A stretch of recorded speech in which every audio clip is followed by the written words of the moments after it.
Porque dice la palabra que el que fue llamado no se enreda en los negocios de esta vida. Porque, como decían en la convocatoria de Hosanna, cuando discutían el tema del pastor y la política, en esa gran convención de Hosanna dijeron: sería una deshonra dejar un puesto mayor por uno menor. Fíjense por qué Hipólito Mejía no aceptó la senaduría de Santiago, porque nadie acepta una senaduría después de haber sido presidente.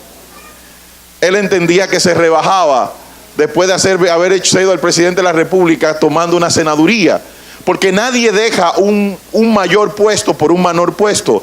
Yo no he visto un coronel diciendo que quiere ser cabo, ni he visto un general diciendo que quiere ser raso. Cuando tú llegas a una posición, tú quieres mantenerte en esa posición. Por lo cual no hay una posición más honrosa que servirle a Dios como un pastor. Por lo cual en esa convención de Hosanna entendían que dejar el pastorado es deshonrarte para dedicarte a la política. Ahora, un creyente preparado, llamado por Dios para servirle a su pueblo, debe de hacer todo lo posible para cumplir ese llamado de la manera en que Dios lo ha establecido. No con demagogia, no con propósitos deshonestos, sino con autoridad de Dios, con integridad y con el deseo de servirle al pueblo. La única manera que la política va a cambiar y que el país va a cambiar es cuando gente seria, llena del Espíritu Santo, se involucre de manera honesta en la política.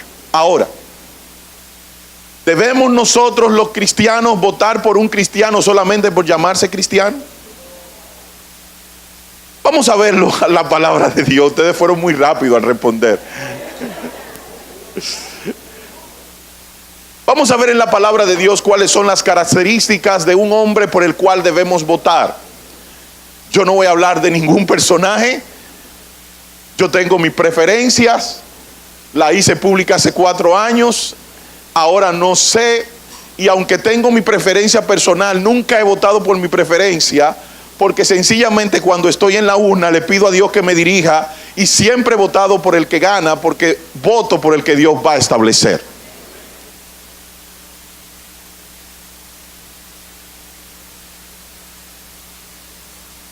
¿Cómo fue, Noí? ¿Cómo fue? No, todos saben que yo tengo una predilección, pero yo no voy a votar por mi predilección, voy a votar por el que Dios me dirija a votar, aunque no me guste.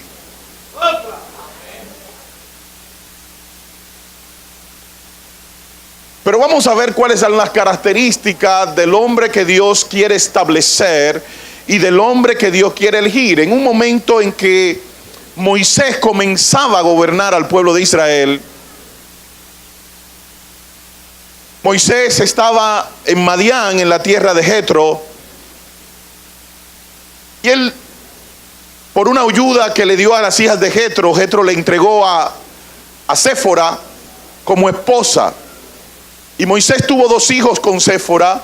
Uno se llamaba Gersón y otro se llamaba Eliezer. Y estos 2 hijos, cuando Dios le hace el llamado a Moisés, se quedan con su suegro, y sencillamente Moisés se va a libertar al pueblo de Israel. Pero estando allá, y después que el pueblo de Israel salió de Egipto y entraron en el desierto, dice la palabra de Dios en el capítulo 18 del libro de Éxodo, que oyó Jetro, sacerdote de Madián, suegro de Moisés, todas las cosas que Dios había hecho con Moisés y con Israel su pueblo, y cómo Jehová había sacado a Israel de Egipto. O sea, Jetro está en Madián, Moisés está allá fuera de Egipto, están en el desierto, y Jetro escucha lo que Dios está hablando o lo que te está diciendo acerca del pueblo de Israel. Ahora, ¿cómo lo escuchó Jetro? Porque tuvo que haber alguien que hablara de las maravillas de Jehová. Vimos la semana pasada que los creyentes tenemos que aprender a hablar de las maravillas de Dios. Muchos de nosotros nos callamos cuando estamos frente a una persona de alto nivel. Muchas veces nos da miedo hablar de nuestro Dios, pero no nos da miedo hablar de Danilo, ni nos da miedo hablar de Moreno, ni hablar de Luis Abinader. Y tenemos que tener cuidado, hermanos, si nos avergonzamos del Señor, pero no nos avergonzamos de los hombres. Pero parece que había alguien que no le avergonzaba hablar de lo que Dios estaba haciendo. Si Dios tiene misericordia y vemos a Brian sanado, tenemos que hablar de lo que Dios hizo en Brian. Hemos visto gente que ha llegado a este lugar enfermo, pero a veces ni ellos mismos dicen que fueron sanados. En un momento en que Dios sanó a 10 leprosos, solamente uno se devolvió para darle gracias. Lo que implica que muchas veces los seres humanos entendemos que con callar ya es suficiente, pero Dios dice que nosotros debemos hablar de las maravillas de nuestro Dios. Nadie será conocido si no hablan de las maravillas. Fíjense, somos más fácil para hablar de las mentiras de los políticos que hablar de las maravillas de nuestro Dios.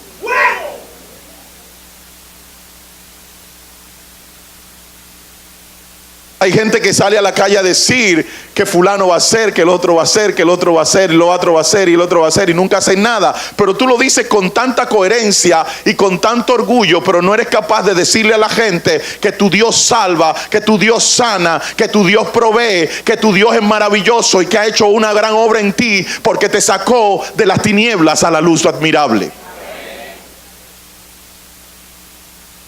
Y dice que Jetro escuchó lo que estaba pasando y tomó Jetro, suegro de Moisés, a Séfora, su hija, la mujer de Moisés, y después que él la envió, y a sus 2 hijos, el uno se llamaba Gersón y el otro se llamaba Eliezer. Y Jetro, su suegro, el suegro de Moisés, con los hijos y la mujer de este, vino a Moisés en el desierto, donde estaba acampando junto al monte de Dios. ¿Dónde estaba acampando Jetro? Junto al monte de Dios. ¿Cuántos saben que en los desiertos siempre va a haber un lugar donde Dios te va a encontrar? No importa por donde tú estés pasando, siempre va a haber un lugar. Y cuando la Biblia habla de monte, habla de un lugar donde tú entras a la presencia de Dios. Por eso dice el Salmo que nosotros debemos entrar. ¿Quién entrará al lugar santo? ¿Quién entrará al monte de Dios? El limpio de manos, el puro de corazón, el que no ha doblado su mente a cosas vanas. Él está hablando de un monte, pero está hablando de un monte figurado, porque realmente el monte es entrar a la presencia de nuestro Dios. Por lo cual, cuando estamos pasando por un desierto, no hay mejor lugar para pasar un desierto que entrar al monte de Dios, entrar a la presencia de Dios. Y dice que Moisés estaba al lado, junto al monte de Dios, porque nadie pasa un desierto si no está junto a la presencia del Señor. Y dice que Moisés salió a recibir a su suegro y se inclinó y lo besó, y se preguntaron el uno al otro cómo estaban, y vinieron a él y vinieron a la tienda. Y Moisés contó a su suegro todas las cosas que Jehová había hecho a Faraón y a los egipcios por amor de Israel. Y yo me encanta esta palabra. No hay una palabra en la Biblia que esté de más. Amado, usted tiene que entender algo. Todo lo que Dios hace por ti no es porque te lo has ganado, es por amor. Es porque Dios nos ama. Es porque Dios se ha acogido contigo. Es porque Dios, aunque tú y yo no tenemos nada que Él pueda admirar de nosotros, porque somos malos, pecadores, injustos, desviados, dice Romanos 3:11, que no queremos nada con Dios, Dios te ama.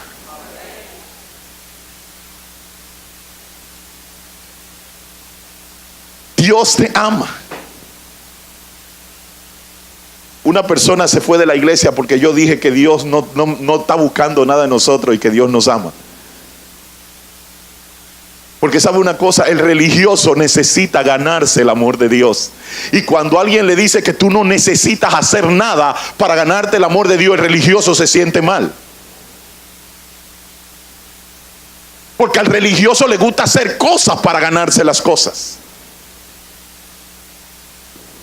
Pero el que conoce a Dios sabe que nosotros no podemos hacer nada para ganarnos el amor de nuestro Dios. Que Dios nos ama sencillamente porque Él decidió amarnos. Y los que somos agradecidos, cuando recibimos ese amor, ¿qué queremos? Obedecer a ese que nos amó. Sigue diciendo el texto: y se alegó Jetro de todo el bien que Jehová había hecho en Israel al haber librado de mano de los egipcios. Y Jetro dijo: bendito sea Jehová que os libró de mano de los egipcios y de la mano de Faraón, y que libró al pueblo de la mano de los egipcios. Ahora conozco que Jehová es más grande que todos los dioses, porque en lo que se ensorbecieron prevaleció contra ellos. Y tomó Jetro, suegro de Moisés, holocausto y sacrificio para...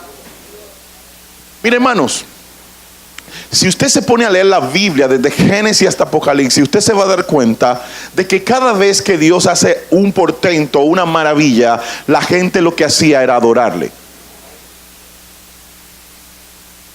Porque la manera en que nosotros le podemos reciprocar a Dios lo que Él hace por nosotros es solamente dándole adoración, porque Dios anda buscando adoradores que le adoren en espíritu y en verdad.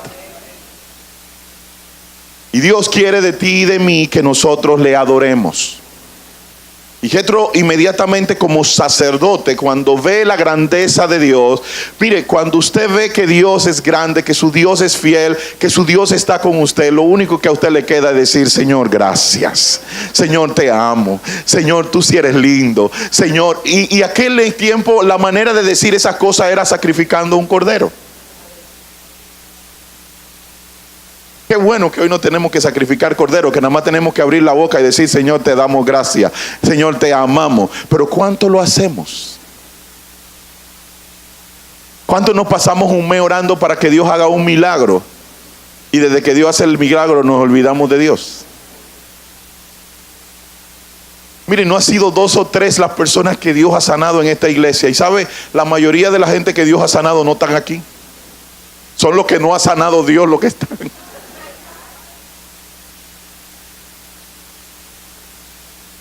Aquí ha habido sanidades de corazones, ha habido sanidades de flujos de sangre, ha habido sanidades de presión, ha habido sanidades de mucho tipo en esta iglesia, y de cáncer, pero hay mucha de esa gente que no está aquí. Y a veces yo me pregunto: Señor, pero ¿cómo es posible que una persona que haya sido sanada de una enfermedad catastrófica no esté aquí? Y el Señor siempre me lleva a los 10 leprosos. Y yo, la única manera que lo puedo entender es que nosotros los seres humanos somos malagradecidos. Por eso, si a Dios, que hace un milagro tan poderoso, la gente no le agradece, no espere que a usted le agradezcan porque le dé 10 cheles a una gente. Y si le agradecen, dele gloria a Dios. Glorifique el nombre del Señor por eso. Pero dese sin esperar nada a cambio, para que no fracase en el acto. Y sigue diciendo la palabra que entonces se fueron a dormir y se levantaron al otro día. Y tomó Jetro, suegro de Moisés, holocausto y sacrificó a Dios, y vino Aarón y todos los ancianos de Israel para comer con el suegro de Moisés delante de Dios. Aconteció que al día siguiente se sentó Moisés a juzgar al pueblo, y el pueblo estuvo delante de Moisés desde la mañana hasta la tarde. Y viendo el suegro de Moisés todo lo que él hacía con el pueblo, dijo: ¿qué es esto que haces tú con el pueblo? Y Moisés le respondió: ¿por qué te sientas tú solo y todo el pueblo está delante de ti desde la mañana hasta la tarde?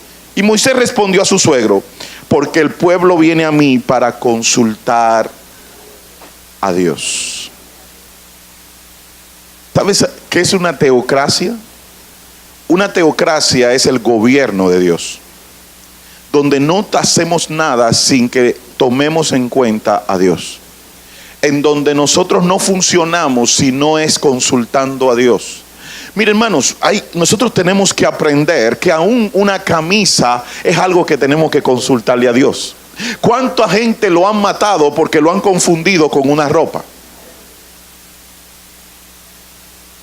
Y a veces nosotros creemos que esas cosas pequeñas no tenemos que consultar a Dios, pero nosotros tenemos que aprender a consultar a Dios. Mire, hermano, si nosotros consultáramos un poquito más a Dios, cometiéramos menos errores.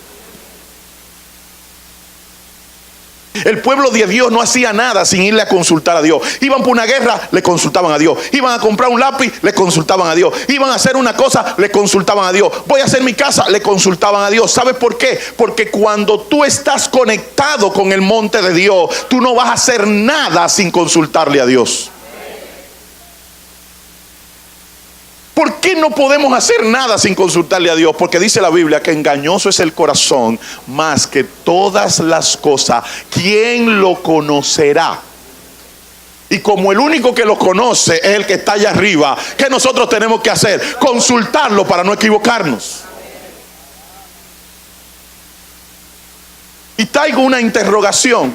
¿Consultas a Dios para tus decisiones?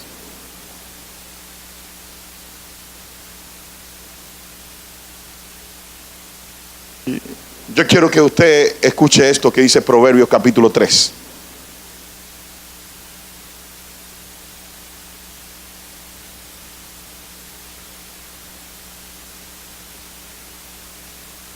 Proverbios capítulo 3, verso número 5.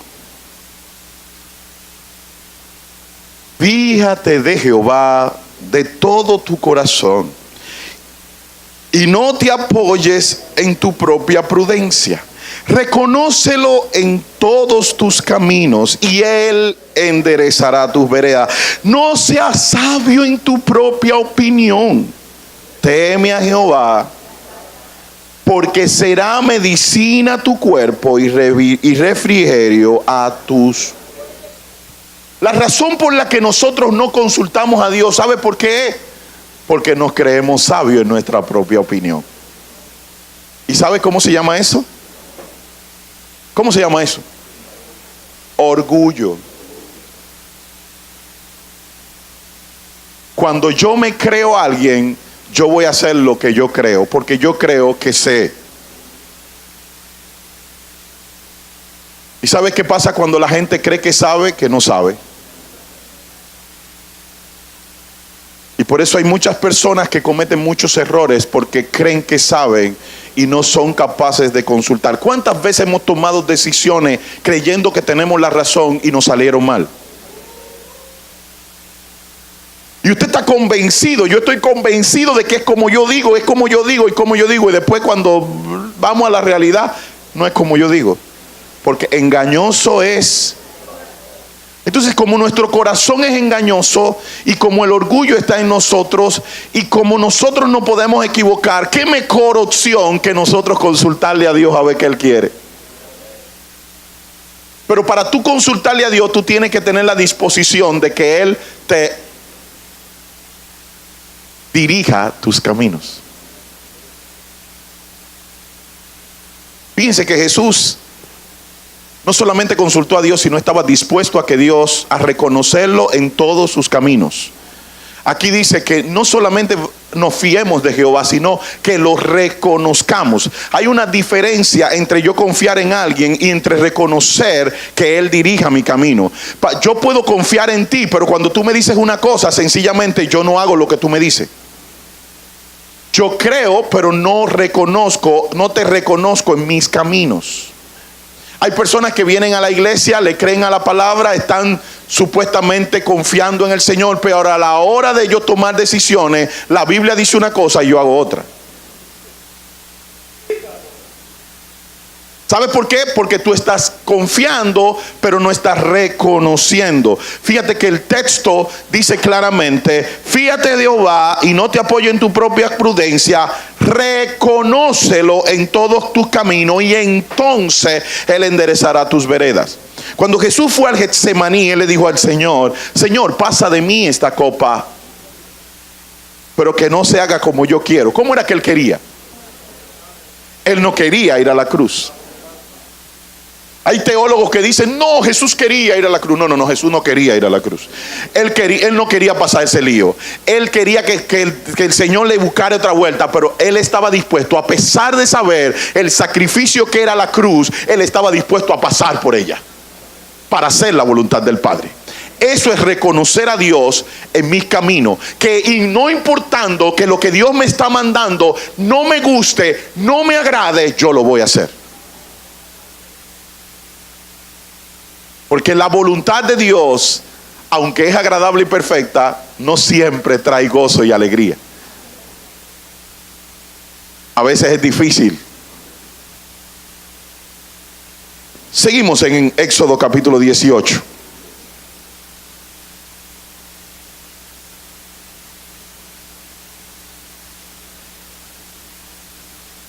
Moisés respondió a su suegro: porque el pueblo viene a mí para consultar a Dios. Cuando tienen asuntos, vienen a mí, y yo juzgo entre el uno y el otro, y declaro las ordenanzas de Dios y sus leyes. ¿Cuál era el consejo de Moisés para el pueblo de Israel? No era su sabiduría, no era lo que él creía. El consejo de Moisés para el pueblo era: obedezcan y llévense de lo que Dios ordena. Vayan a la palabra. Mi hermano, en la palabra hay solución para todo lo que usted quiera. No hay una cosa que no tenga la solución en la Biblia. En una ocasión, cuando estábamos en la maestría, me dice una profesora: pastor, mire, usted tiene que tener cuidado. Digo, ¿por qué?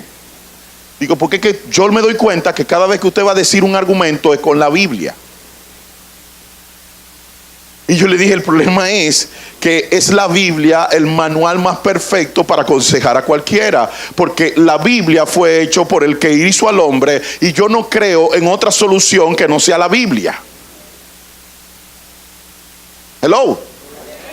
Y cuando usted va a una consejería, usted sabe que lo que yo agarro es la Biblia dice.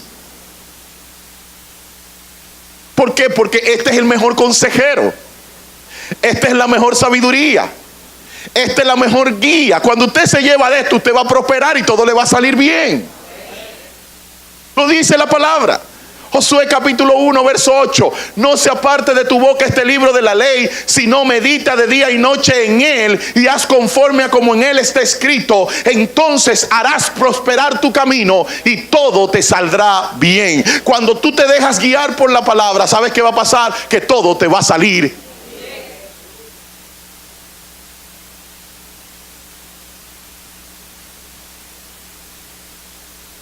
Entonces el suegro de Moisés le dijo: no está bien lo que tú estás haciendo, Moisés. Desfallecerá todo, del todo, tú y también este pueblo que está contigo, porque dice la palabra: heriré al pastor y las ovejas se dispersarán. Y le voy a decir una cosa, hermanos. Hace muchos años, hace más de 8 años que predicamos esto en la iglesia, para estructurar la iglesia. En esta iglesia el pastor no es Bob Bunny. ¿Ustedes se acuerdan de esos muñequitos de Bob Bunny? Bob Bunny primera base, Bob Bunny segunda base, Bob Bunny shortstop, Bob Bunny tercera base, Bob Bunny center fielder, Bob Bunny left fielder, Bob Bunny right fielder, Bob Bunny catcher, Bob Bunny. No, en esta iglesia el pastor no es Bob Bunny. En esta iglesia somos un cuerpo. Y hay gente que se ha ido de la iglesia porque la iglesia entera lo ha visitado y el pastor no lo visitó. Lamentablemente el pastor no puede estar en todos los lugares. Si lo visitó un hermano de la iglesia, lo visitó la iglesia. Esta iglesia no es pastoral. Esta iglesia es presbiteriana. Si usted no sabe lo que es, yo no voy a predicar de eso ahora. Pero esta iglesia está formada por un equipo de gente que va a hacer el trabajo. Hay veces que yo no voy, pero va Manuel Pagán, sale de su trabajo y va. Gloria a Dios por ello. Hay otras veces que yo no voy, va Rosamelia. Por ejemplo, el miércoles pasado murió el papá de nuestra hermana Tawny y hoy es el memorial a las 4:30 de la tarde. Y mientras yo estaba aquí pasando el proceso, después que salimos de la iglesia a las 2 de la tarde, estaba Rosamelia pasando un proceso con Minerva, que estaba interna en una clínica de aquel lado. Eso es el cuerpo. Eso es el cuerpo. Los miércoles está Agustín aquí, después de 4 años oyéndome a mí, ahora le está dando la clase. Los sábados, yo tuve ayer que estar a las 6 de la mañana, salí para Barahona, y aquí estaba Alfredo con el equipo de hombres. Y yo hace mucho que no vengo al equipo de hombres y Alfredo sigue con sus hombres. Pero los sábados están las mujeres, en Mujeres de Rodillas, y ahí están. Ahora mismo se está armando una boda y se está armando un memorial. Esto es lo más difícil, un memorial y una boda al mismo tiempo. Esto es bien difícil. Ahorita yo voy a tener que salir de un memorial para salir a una boda.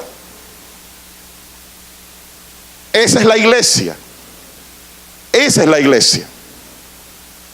Un cuerpo. ¿Sabe por qué? Porque si lo hacemos todo, vamos a desfallecer. Pero no solamente va a desfallecer el pastor, va a desfallecer el pueblo también. Y eso es lo que le está diciendo Jetro. Óyeme, si sigues así, te vas a morir tú y el pueblo se va a morir contigo. Porque el trabajo es demasiado pesado para ti y no podrás hacerlo tú solo. Oye ahora mi voz. Yo te aconsejaré y Dios estará contigo. Está tú por el pueblo delante de Dios y somete tú los asuntos a Dios. Y enseña a ellos los mandamientos y las ordenanzas y muéstrales el camino por donde deben andar y lo que han de hacer. En buen dominicano, ¿sabe lo que está diciendo el texto? Lo mismito que le dijeron los apóstoles a las viudas y a la iglesia griega cuando se estaban quejando porque las viudas eran desatendidas. En un momento en que los apóstoles fueron a ver la mujer, fueron a verle a Pedro y a todos los apóstoles y a decirle: mira Pedro, las mujeres están siendo desatendidas, principalmente las griegas. Ustedes deben hacer algo. Y Pedro dijo: escojan hombres llenos del Espíritu Santo. Llenos del Espíritu Santo. Y ellos que se encarguen de las mesas, porque nosotros tenemos que encargarnos de la oración y de la palabra. Lo que está diciendo Pablo, lo que estaba diciendo Pedro en Hechos, es lo mismo que está diciendo Jetro en el capítulo 18. Dice: Moisés, óyeme lo que tú tienes que hacer. Lo primero que tú tienes que hacer es presentar los asuntos delante de Dios. ¿Cómo se presentan los asuntos delante de Dios? Orando. Y lo segundo es: dedícate a enseñarle al pueblo las leyes de Dios. Y entonces viene a la otra sugerencia. Además, escoge tu gente entre todo el pueblo, varones de virtud, temerosos de Dios, varones de verdad, que aborrezcan la avaricia. Varones de virtud. Y este es el mensaje. Todo lo anterior era una introducción para entrar al mensaje. Estas son las 4 características que debemos tener de un hombre que debe de ser un gobernante. Fíjense que lo que iban a elegir es gente que iban a gobernar al pueblo. El pueblo de Israel tenía aproximadamente 500,000 de personas. Y ese 500,000 de personas había que gobernarlo, había que dirigirlo, había que juzgarlo, había que ejecutar las leyes. Y dentro de 10-15 días vamos a elegir las personas que van a ejecutar las leyes, que van a hacer las leyes, que van a juzgar en este pueblo. Y una mala elección por un picapollo puede hacer que tu destino por 4 años sea pasar trabajo. Como pastor de la iglesia, necesito que el pueblo haga conciencia. Cuando tú vendes tu voto por 1,000 pesos, pasarás 4 años pasando hambre. Porque 1,000 pesos no dan para tú poder vivir 4 años. Cuando tú permites que una gente te bese y después que entra a su jipeta se limpie la boca,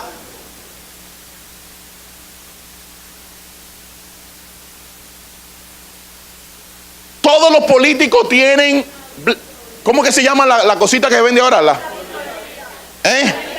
Todos los políticos tienen manita limpia.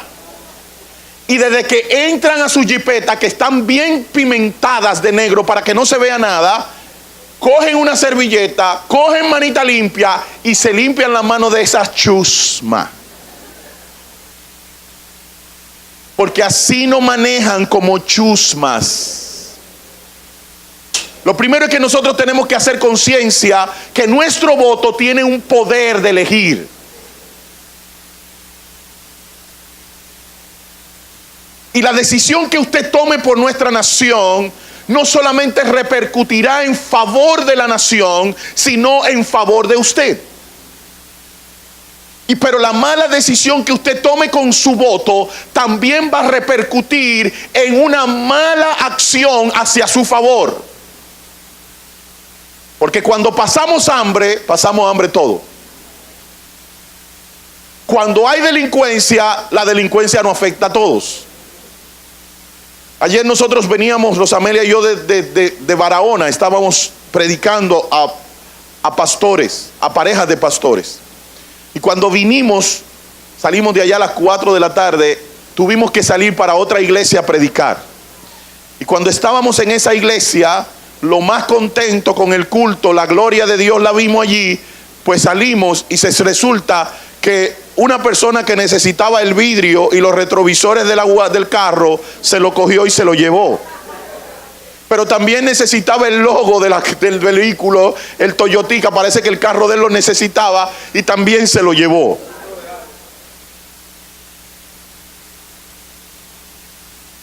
La elección tuya y el voto tuyo produce que estemos viviendo como estamos viviendo, con miedo para salir a la calle, sin trabajo, con necesidad. ¿Sabe, hermano mío? Si este pueblo es bien administrado, todos nosotros tuviéramos dinero para poder vivir bien.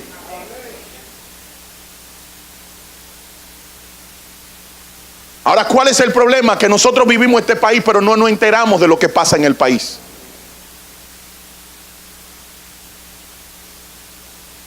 Y los gobiernos, no voy a hablar de este gobierno, los gobiernos nos endeudan para ellos hacerse ricos. Y nosotros seguimos votando de la misma forma y tenemos que tomar decisiones. Y yo quiero que esta iglesia sea una iglesia que tenga un voto consciente de lo que está haciendo. ¿Cuáles son las características de los hombres por los cuales debemos votar? Aquí dice la primera característica es que sea un hombre de virtud.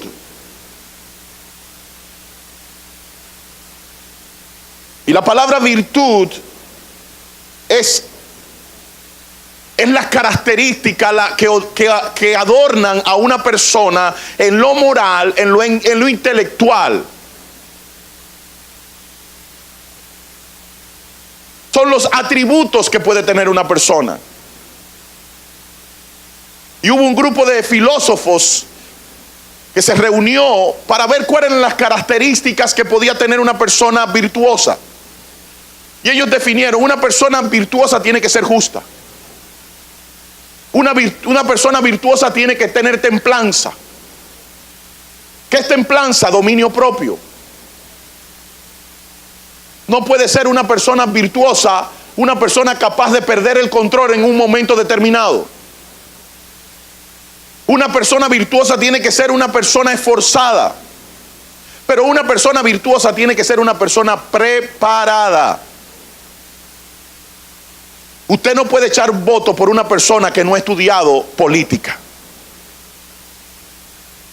Porque una persona que no haya estudiado una carrera, que no se haya preparado para una carrera, ¿cuántos de aquí se pudieran en manos mías para hacerle un parto?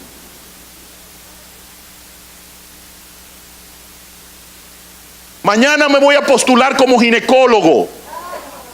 ¿Cuántos de los hermanos confían en este ginecólogo? Y entonces, si tú no confías en mí porque no soy ginecólogo, porque no me he preparado para ginecólogo, ¿cómo es posible que tú confíes en una chef para que sea senadora tuya? O en una ama de casa para que sea tu senadora, que no conoce de leyes.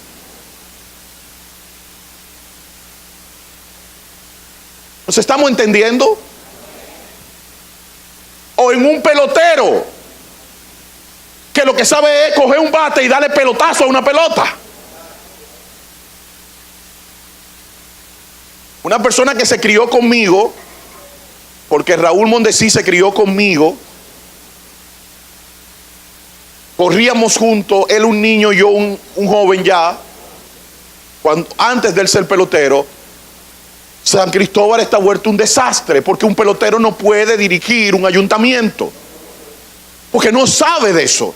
Pero él ganó. ¿Quiénes son los malos? Amado, usted cuando usted le toca una circuncisión, una circuncisión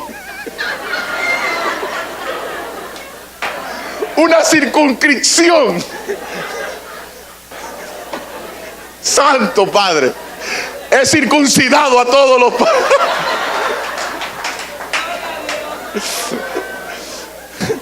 A usted le toca una circunscripción. Usted tiene que saber por quién usted va a votar en su circunscripción.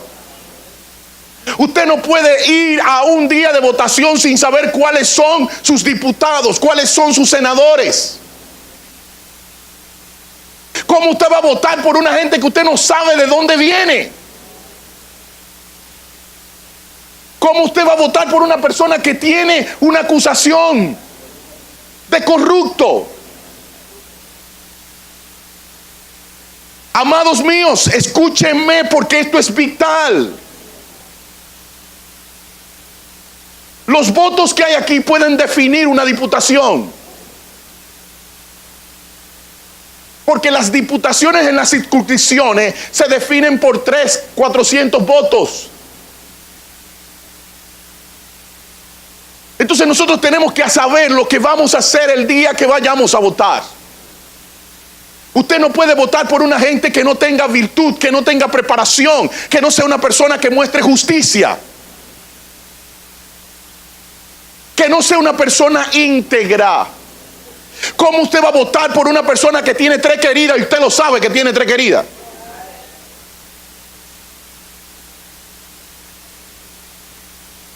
Yo sé que muchos de ustedes estarán diciendo, pastor, pues no vamos a votar por nadie. Pues no vote por nadie.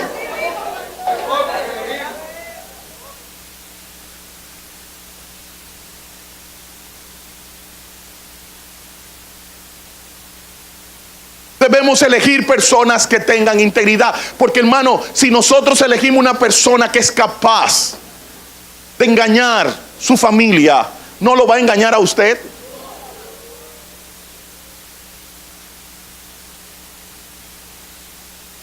En los Estados Unidos se tuvo a tambalear el Estado por una infidelidad de un presidente.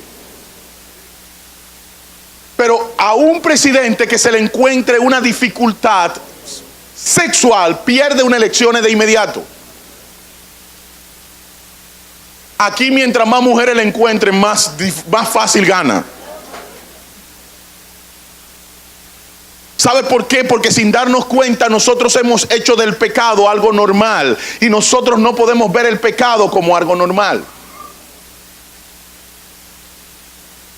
Si en su circunscripción o su circuncisión no hay un hombre que sea íntegro, no vote.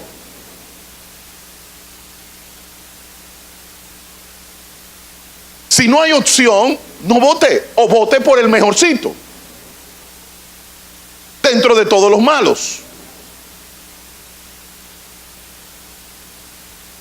Difícilmente. La segunda virtud o la segunda característica que debe tener una persona por la que debemos votar es que sea temeroso de Dios. ¿Qué significa temeroso de Dios? Vamos a Proverbios capítulo 8, verso 13. Proverbios capítulo 8, verso 13.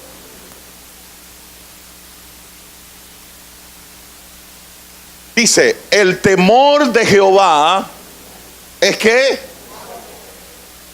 la soberbia y la arrogancia, el mal camino y la boca perversa aborrezco. El temor de Jehová es que aborrecer el mal.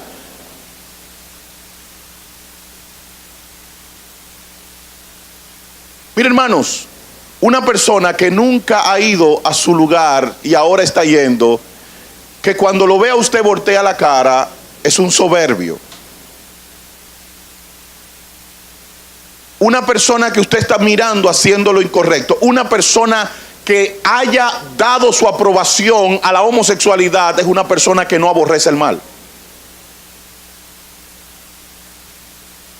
Ahora tenemos información de más de todos los candidatos. Usted tiene información por donde quiera. Y si no tiene una computadora, por donde quiera en una esquina hay un centro de internet. Y vaya con su hijo y averigüe cuáles son sus diputados y mire a ver si apoya la homosexualidad o no la apoya, si apoya el aborto o no lo apoya, si apoya una serie de cosas. Usted no puede votar por una persona que no aborrece el mal. ¿Sabes por qué? Porque una persona que no aborrece el mal va a hacer el mal. Va a actuar, va a favor del mal. Y les voy a decir algo. Estas elecciones son cruciales. Ahora mismo solamente faltan 2 votos para la aprobación del matrimonio gay.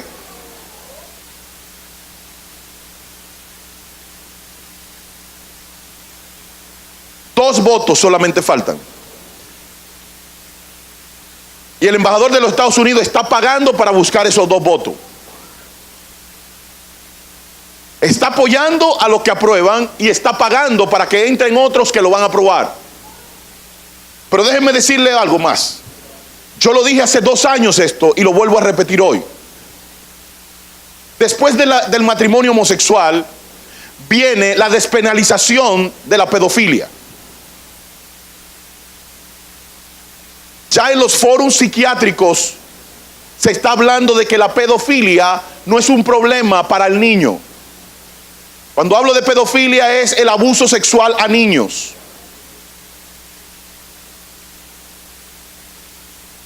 Ya lo mismo que se estaba haciendo con la homosexualidad se está haciendo con la pedofilia. De hecho, en países de Medio Oriente ya se bajó la edad para que un niño pueda casarse. Y ya un niño se puede casar a los 8 a 12 años. Pero también puede tener una vida activa sexual a partir de los 8 años. O sea que vamos camino a, ¿sabes qué?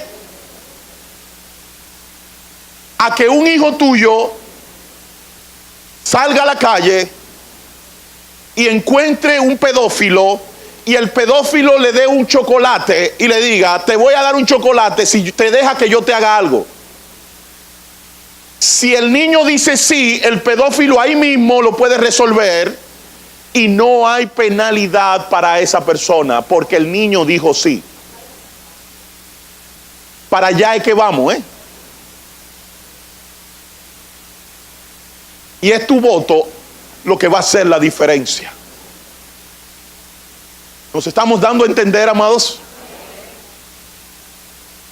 Después del matrimonio homosexual viene la despenalización de la pedofilia.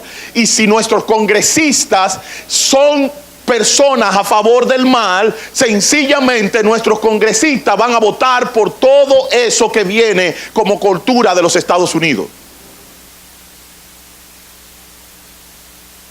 Entonces usted se da cuenta que su voto es importante, que su voto no lo puede echar por cualquier persona.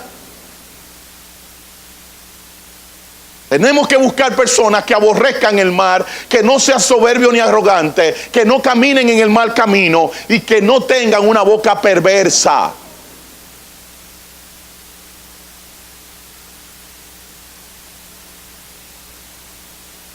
Número 3, varones de verdad. ¿Sabe qué significa varones de verdad? Que no digan que me voy a comer un tiburón y ahora se lo estén comiendo. Un hombre que ayer decía una cosa y ahora dice otra no puede ser un hombre de verdad. ¿Nos estamos entendiendo, amados?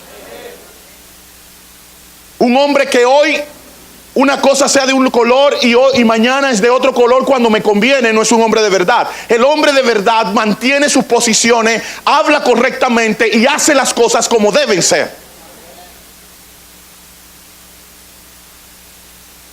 ¿Nos estamos entendiendo, amados míos? Un hombre de verdad habla la verdad y se sostiene en su verdad. No cambia la verdad cuando me conviene. Un hombre de verdad es un hombre íntegro que lo que dice lo cumple. Un hombre de verdad no habla una cosa hoy y otra mañana. Un hombre de verdad no habla demagógicamente. Un hombre de verdad habla con la... ¿Qué es la verdad? La Biblia dice que Jesús dijo: yo soy la verdad y la vida. Una persona de verdad habla como Jesucristo, se maneja como Cristo y actúa como Jesucristo. ¿Nos estamos entendiendo, amados míos? Que aborrezca la avaricia.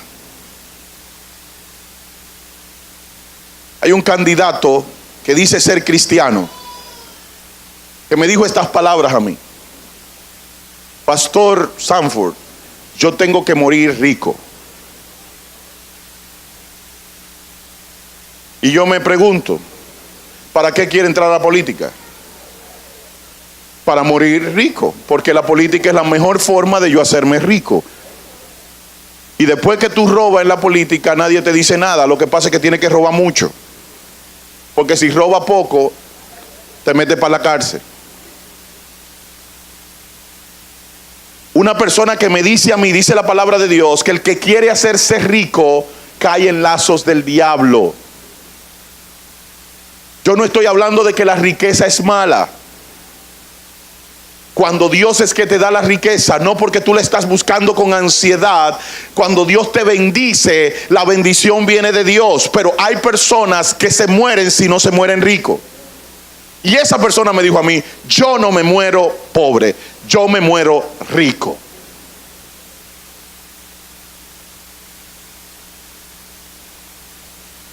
Y si esa persona se muere rico, ¿cuál es su Dios?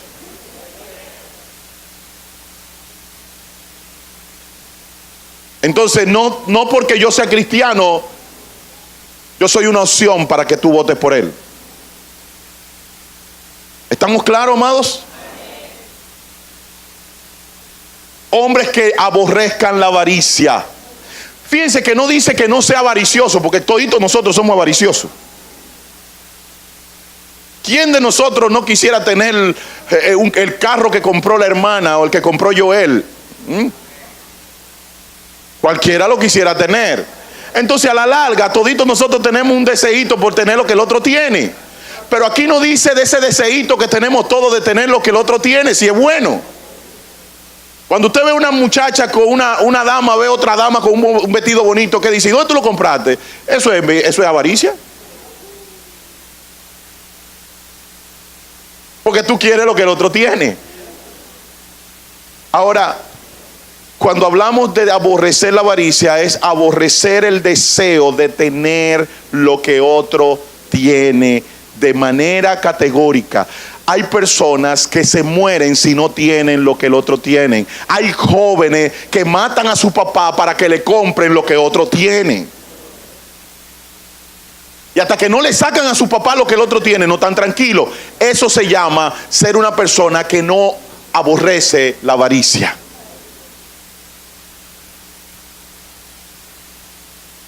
Amados, nosotros tenemos que aprender que si nosotros estamos viendo gente que aman la avaricia, que ustedes le están viendo que mientras más tienen, más quieren, y mientras más roban, más roban, y mientras más endeudan al país, más endeudan al país, usted no puede votar por esa gente. Usted no puede tirar su voto por esa gente. Llámese PLD, llámese PRD, llámese Partido Reformista.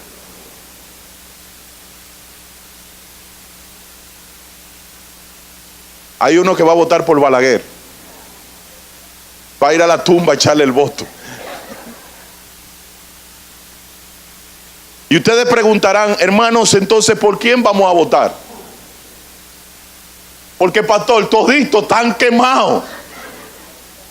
Hasta los cristianos.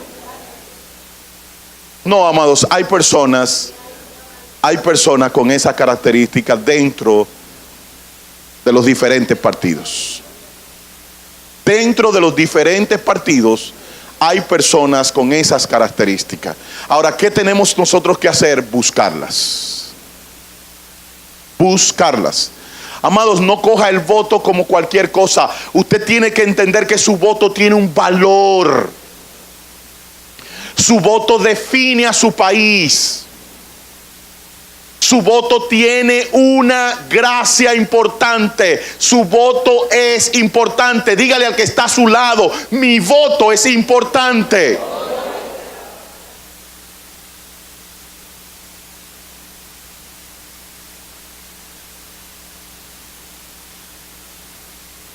Ya no podemos seguir, hermanos, yendo a echar un voto sin conciencia. Ya no podemos ir a una urna sin saber por quién vamos a votar. Eso es pecado, hermanos.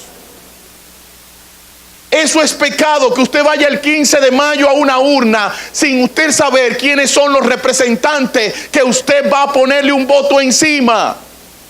Eso es pecado. Mírate, el niño dijo que era pecado.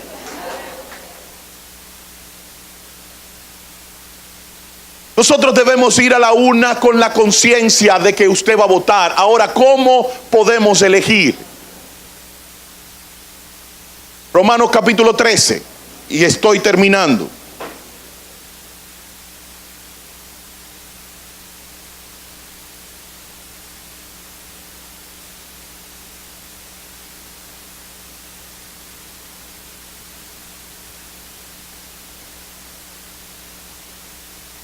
Sométase, capítulo 13, verso 1. Sométate toda persona a las autoridades superiores, porque no hay autoridad sino de parte de Dios, y las que hay por Dios son, por Dios ha sido.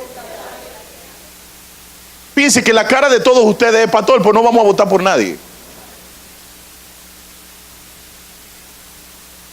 Pero si Dios es que establece lo que debe ver y lo que debe estar en este país, nosotros debemos de conectarnos con Dios para saber por quiénes vamos a votar.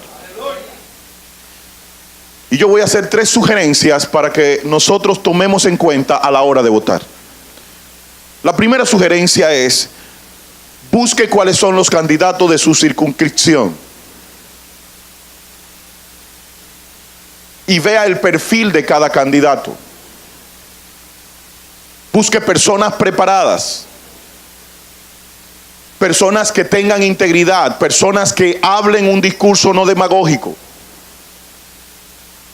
Y cuando usted tenga esas personas, comience a orar por cuál Dios quiere que usted vote. Tenemos que dejar de pensar en la polaridad.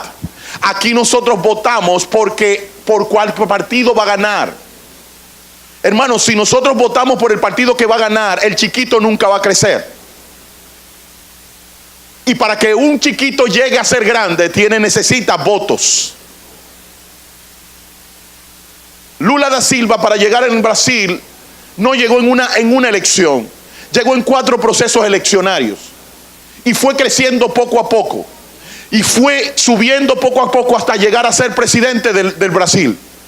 No fue el mejor presidente, pero por lo menos se creía que iba a ser bueno.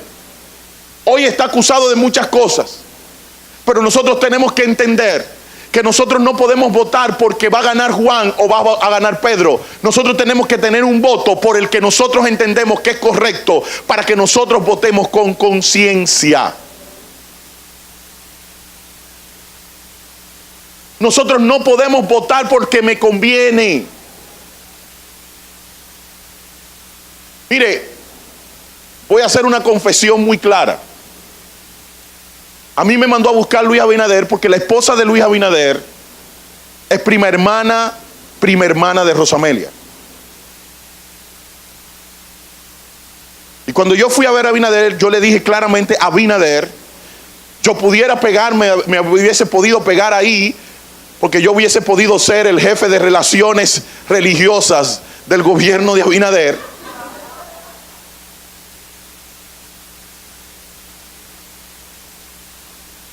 Sí, porque la prima va a votar por el primo. Además de que nos llevamos muy bien. Tenemos una buena relación antes de. Pero cuando él me llamó para que le ayudara en algo, yo le dije, mira, yo te traigo a esta persona para que te ayude porque yo tengo compromiso con una persona en la que yo creo y en la que yo entiendo que tiene un programa de gobierno que me convence. A él de frente a frente. Y yo pude haberme quedado callado y no decirlo y hacerle la llante.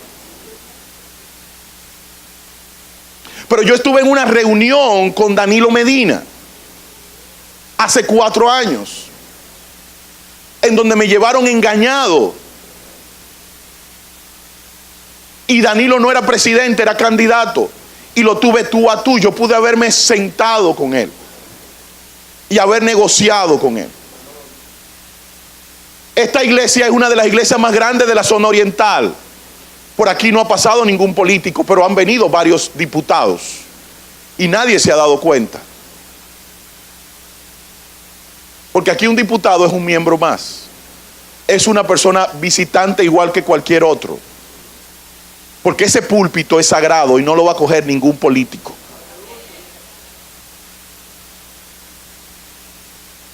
El ex síndico fallecido, Juan de los Santos, tenía una relación de amistad conmigo. Y en 8 años o 10 años que tuvo Juan de los Santos en la sindicatura, nunca lo vio nadie aquí. ¿Sabes por qué, amados hermanos? Porque sencillamente tenemos que mostrar que nosotros no vamos a votar por intereses. Debemos de dejar de votar por intereses. Nosotros tenemos que votar sencillamente con la conciencia de que Dios nos está dirigiendo y que nosotros estamos pidiendo no lo mejor para mí, sino lo mejor para la República Dominicana. El próximo 16 de mayo, 15 de mayo, y antes era 16. Ah, ok, eso era. Es que yo tengo tantas ganas de votar que todavía me recuerdo de lo viejo. Que el próximo 15 de mayo, amados, ustedes sepan quiénes los van a representar, cuáles están más capacitados.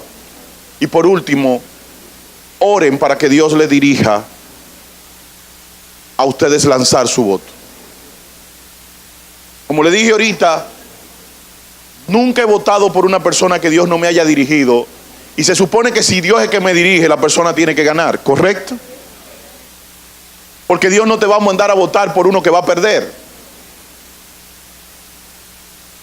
Pero que Dios te dirija y que no sea tu propia opinión, sino la opinión de Dios la que te lleve a votar el próximo 15 de mayo. Que los miembros de esta iglesia estén claros de que no deben elegir una persona que no sea llena de virtud, temerosa de Dios, una persona capaz, sencillamente, que esté capacitado, una persona que sea de verdad, que hable la verdad y una persona que aborrezca la avaricia. Que estas características adornen a los hombres y mujeres por los cuales ustedes van a votar, sea del PLD, sea del PRM, sea del Partido Reformista, sea de cualquier partido, que las personas que ustedes voten mañana no les duela el haber votado por ellos. Que ustedes voten un voto de conciencia que los lleve a ustedes a estar tranquilos y en paz, porque saben que Dios los dirigió y que sencillamente ustedes votaron no por su bien personal ni por quien le podía conseguir un trabajo, sino por el bien